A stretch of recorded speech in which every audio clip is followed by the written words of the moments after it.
And now for the final original. Last but certainly not least, my Hoover FloorMate Spinscrub 500. So, backstory behind this, my mom bought this off of HSN around 2005 or 2006. And yeah, that's pretty much it. She did stop using it around 2009-ish when she got a Swiffer and was just using that because she didn't like how heavy this was. And I can kind of see where she's coming from, but still, you know, this will do better than a Swiffer for sure. But anyway, yeah. So, bottom up. Got a little sticker right there, the Heart Floor Cleaner Spinscrub. This does have Spinscrub brushes, as you can see. I do probably need to clean them, but yeah, these are the Spinscrub brushes. Adjustment wheels right here, and there's a little inlet right there, which is very narrow.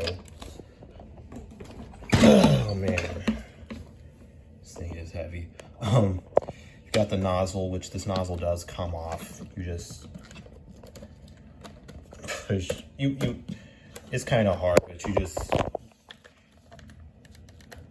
yeah. I'm not gonna try to do it, but basically you just pull these tabs back, and the nozzle will pull out, and you can wash it. It's got the Hoover emblem right there. There's the exhaust. This is the dirty water tank. Which is pretty large, but you can't fill it all the way up. It gets to a certain point. The flow, I guess, will pull up, and it'll make a noise and sound like it's clogged, and you won't be able to pick up anything else with it. So, I think it's about to, like, here you can fill it up, which, I mean, that's still an okay-ish length, but, you know. And so, it's also got a filter up here. I don't know if you can get replacements for those because this has never been replaced, but there is a filter up here. And then, okay, I don't know what happened to that screw because I have never taken any screw out in this thing, like, ever. So I don't know what happened to the screw. Then you've got the solution tank, which this is actually a replacement. The old one,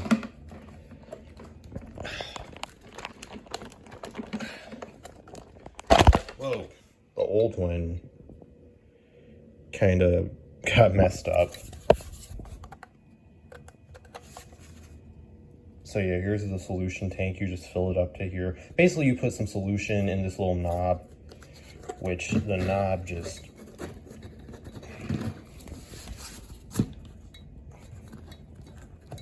Jeez, does nothing want to work on this vacuum today? Okay, the knob you just pull out and fill this up with solution and dump it in. And then you fill it up the rest of the way with water. So that's how you use that. That just slides back in like this. You gotta wait for it to click. Yeah, so you just push it in with two hands and wait for it to click. It's got 3 different settings. Dry vac, so basically just using it like you would a regular vacuum. You can't use this on carpets, so, you know, dry vac is just for bare floors. Wash is for actually, just what it says, washing the floor. Wet pickup, basically just you're sucking up water. And again, you cannot use this on carpets, so all these settings are for bare floors only. Handle, there's a little lever right here. The handle folds down. Kind of had to jerk it back because you got to do it with 2 hands. So the handle folds down, which, I mean, when you consider this was around the same time as the fold away and the end power and whatnot, it makes sense. So you got the little swivel cord hook thing here. Yeah. You got the little warning label. Basically just says use indoors only, do not immerse. Use only in surfaces moistened by the cleaning process or small spills. Use only commercially available floor cleaners intended for machine application. Do not pick up flammable or combustible liquids or use where present. So basically don't use it to suck up gasoline, basically is what it's saying. And then I'll show you the data sticker. So this is model H3030, 6.1 amps. And there's the serial number, which I'm assuming means it was manufactured August 2005. That's what I'm assuming. So this machine is 18 years old. So I guess now I'll give you a short demo of the machine, because there's not really much I can do with it, because the video would be way too long if I tried to actually mop the floor, because there are, you know, I do love this thing, but there are, other than its weight, quite a few drawbacks. And I guess it's like that with every floor and carpet cleaner, electric floor and carpet cleaner like this. You got to fill up the tank pretty often. I don't even know what I'm saying anymore. You get what I mean. You got to fill up the tank with water. Then you've got to put it in. Then you've got to make nice slow passes with it. And then do the same thing when you're drying the floor.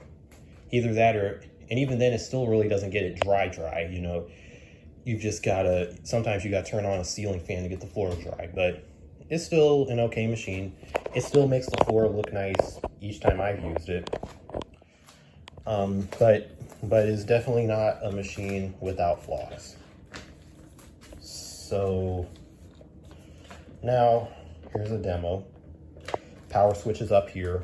Oh, and also I should have mentioned the trigger for the solutions right here. But anyway, so power switch right here. And headphone users, beware, because this is loud.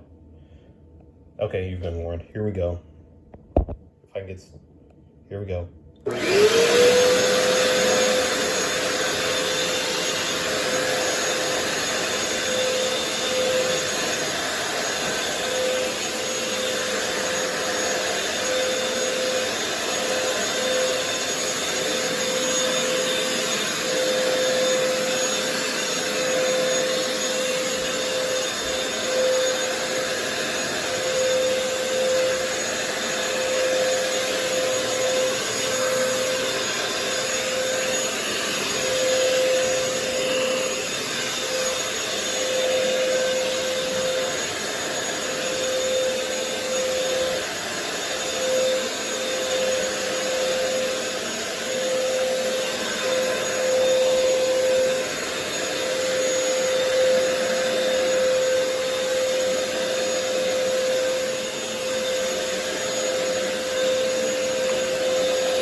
So yeah, that is the Hoover FloorMate.